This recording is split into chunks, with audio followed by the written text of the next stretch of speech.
क्लासमध्ये आज मी तुम्हाला सबट्रॅक्शनचे 2 एक्झाम्पल सॉल्व्ह करून दाखवणार आहे. आपलं पहिलं एक्झाम्पल आहे 9 लेस 3 and 9 and 9 करण्यासाठी आपल्याकडे बीट अवेलेबल नाही आहे. त्यासाठी आपण 10 चा फॉर्म्युला यूज करूया. 10 लेस 1 आपला आन्सर आलेला आहे 15.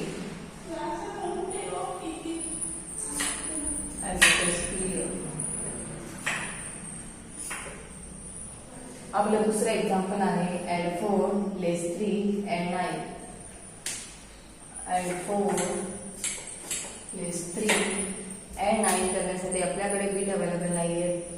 तर आपण 10 चा फॉर्म्युला यूज करूया. 10 लेस 1 आपला आन्सर आलेला आहे 10.